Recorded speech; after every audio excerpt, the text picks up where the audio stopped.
I'm Dr. Anamika Joshi, an oculoplasty specialist or an eye watering specialist.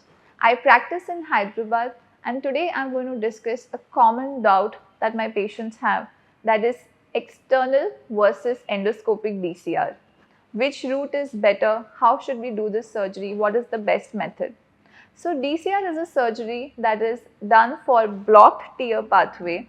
Whenever tears are trying to flow down through the nose, if there is a blockage, the tears will backflow and will cause continuous eye watering and sometimes eye discharge and infections.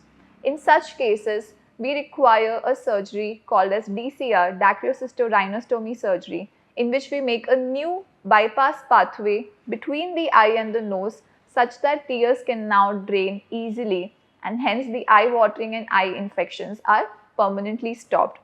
This surgery can be done by an external route by making a small cut here, or it can be done endonasally, endoscopically through the nose. Both these surgeries, let me tell you, are very good and have very good success rates of 95 to 98%. In the past, external DCR had the same success rate 95 to 98%. However, endoscopic DCRs earlier had a pretty low success rates of 70%. As the technology has advanced, endoscopic DCR in the last decade is matching the success rates of external DCR, and therefore both of them now in today's time have equal success rates. So both these surgeries are equally good. I perform both these surgeries, and without any biases, let me tell you the advantages and disadvantages of each of them. Now in external DCR, you're making a small cut here, and that's the main disadvantage which patients feel, that they don't want any cut on their face. Having said that, let me tell you that 99.99% of the patients who underwent external DCR do not face any problem because of the scar, and that scar is usually not visible after few months or maximum after a year from the surgery. So even in young individuals, whether they are females or they are males, after having performed external DCR surgeries, after 1 year, scar is usually not the concern, as it is almost completely invisible. But that's one of the main drawbacks of external DCR. Now endoscopic DCR bypasses that, and we are doing it through nose, so there is no external scar. So that is the first advantage of endoscopic DCR. Now coming to the second thing, you're doing external DCR by direct visualization. That means when you put a cut here, you can see everything very directly.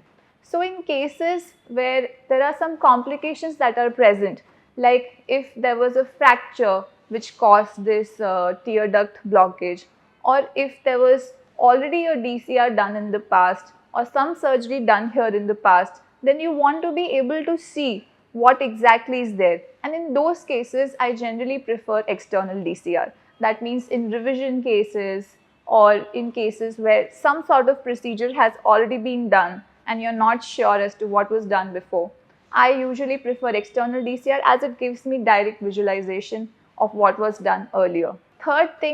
Third advantage of external DCR is when there are nose issues, like if the anatomy of the nose is not normal, if there's a saddle nose, that means there is a depressed nasal bridge, or if the septum is deviated towards one side, that means if your nose on the one side is very small, then it's difficult to perform an endoscopic DCR surgery. You may require septoplasty if you want to be able to do endoscopic DCR. So in those cases also external DCR has an advantage where the nose anatomy is of a problem. Thirdly, external DCR can be very easily performed under local anesthesia. So you just give an injection here and you can do the surgery. You don't need to give complete general anesthesia for external DCR, and that is a big advantage in elderly people who have already some history of heart attacks or who are not very fit body wise, and general anesthesia can pose some sort of risk to their health.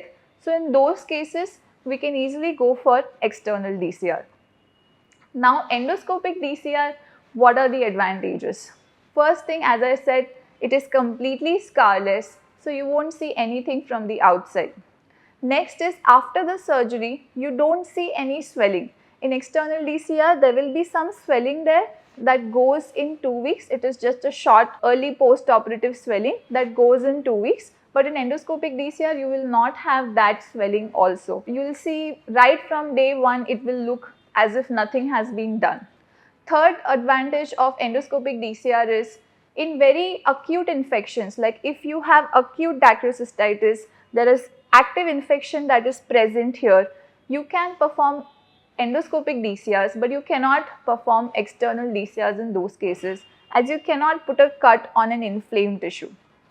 Ideally, we don't perform any DCR surgery when there is acute inflammation, and we wait for the acute inflammation to go, but sometimes the medicines may not work and we may have to do a surgery. In those cases, endoscopic DCR is the one that is preferred. So these are the advantages of endoscopic and external DCR. I perform both these surgeries and I let my patients decide as to which one do they want to choose. Usually endoscopic DCR cost wise it is more costly. It is almost double the cost of external DCR because we are giving general anesthesia, so the anesthesia cost gets added up. We are using the endoscopic unit, which is very costly, so that increases the cost. Not because the surgery is necessarily better. Both have equal success rates, but the cost is almost double. So that also may be a factor in which you can decide which one do you want. So both these surgeries are equally good. What you need to see is that what is your surgeon comfortable in, which surgery are they comfortable in, can they clearly diagnose what is the type of blockage, is stenting required, if any other procedures are required, can they perform it, that's very important.